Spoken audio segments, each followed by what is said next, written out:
আর্থিকর ঘটনায় দোষীদের কঠোরতম শাস্তি চাই। আর্থিকর ঘটনায় দোষীদের কঠোরতম শাস্তি চাই। আর্থিকর ঘটনায় দোষীদের কঠোরতম শাস্তি চাই। আমরা সবাই ফাঁসি চাই।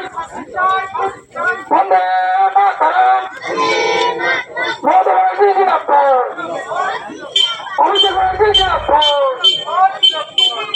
আমাদের মধ্যে উপস্থিত আছেন আমাদের পুরুলিয়া জেলার সভাধিপতি নিবেদিতা মাহাতো মহাশয়া, আমাদের ঘরের মেয়ে। আমরা ওনার হাতে মাইক তুলে দিচ্ছি, ওই ঘটনা সম্বন্ধে উনি বলবেন। ওনার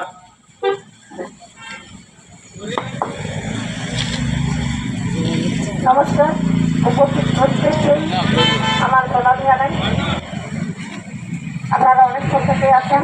আমার আগের বক্তা আমাদের জেলা পরিষদের সহসভাপতি মহাশয় উনি এসেছিলেন এবং উনি খুব ভালোভাবে যে আজকে আমরা যেখানে একত্রিত হয়েছি তিনি দেখা করেন এবং সেখানে তিনি প্রেস কনফারেন্স করে তিনি আশ্বাস দেন এবং রাজ্য পুলিশকে একটা ডেডলাইন বেঁধে দেন 0 তারিখের ভিতরে তদন্ত প্রতিবেশ করতে হবে। আমাদের নেতা অভিষেক বন্দ্যোপাধ্যায় কিন্তু এটা বলেছেন যে তিনিও ফাঁসি চান এবং অবশ্যই তিনি একটা ডেডলাইন বেঁধে দেন যে এটাতে কেন ফাঁসি চাই। এবং আমাদের মুখ্যমন্ত্রী মাননীয় মমতা বন্দ্যোপাধ্যায় তিনি রাজ্য পুলিশকে ডেডলাইন বেঁধে দেন এবং তারপরেও তিনি ঘোষণা করেন যে তিনি রাজ্য পুলিশের ঠিকানা একত্রিত হয়েছে।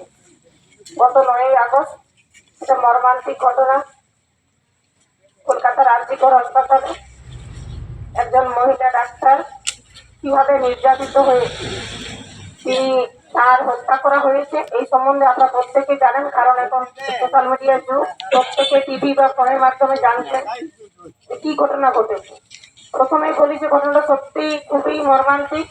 ঘটনাটা ঘটা একদম ঠিক হয়নি এবং আমাদের মাননীয় মুখ্যমন্ত্রী মমতা বন্দ্যোপাধ্যায় সবসময়ই চাইছেন যে এখানে আমাদের শ্রীবাবু ছিলেন, আছেন আমার 1 নম্বর ব্লকের তৃণমূল কংগ্রেসের নেতা নেত্রীগণ, প্রত্যেককে আমি আরেকবার নমস্কার জানাই।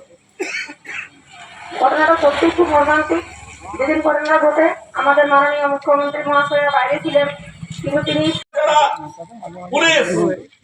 পশ্চিমবাংলার পুলিশ অত্যন্ত দক্ষ পুলিশ, পশ্চিমবাংলার সিআইডি অত্যন্ত দক্ষ সিআইডি, তাদের কাছে রিপোর্ট আছে, সব রিপোর্ট আছে।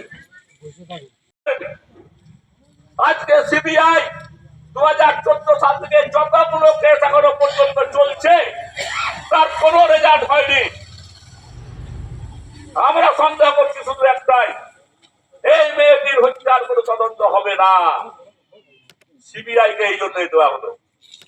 তাই আমরা দাবি জানাচ্ছি, এই আমাদের যে ডাক্তার তিনি মারা গেছেন, যার মায়ের কোল খালি হয়েছে, সেই মায়ের হয়ে এই ডাক্তারের জন্য জলদি করে বিচার হয় এবং যারা এই ধর্ষণ করেছে, যারা এই খুন করেছে তা উদ্ঘাটিত করে তাদের বিরুদ্ধে ফাঁসি ঝোলানোর চিন্তা ভাবনা করে ব্যবস্থা নেওয়া হোক। এবং সেটা মমতা ব্যানার্জি আজ পর্যন্ত টাইম দিয়েছিলেন। 9 তারিখ থেকে 12 তারিখের পর রাস্তায় নেমেছি, আমরা রাস্তায় নেমেছি সত্য উদ্ঘাটিত হোক, প্রকৃত দোষীদের ফাঁসি হোক, তার জন্য সিবিআইকে চাপ দেওয়ার জন্য আমরা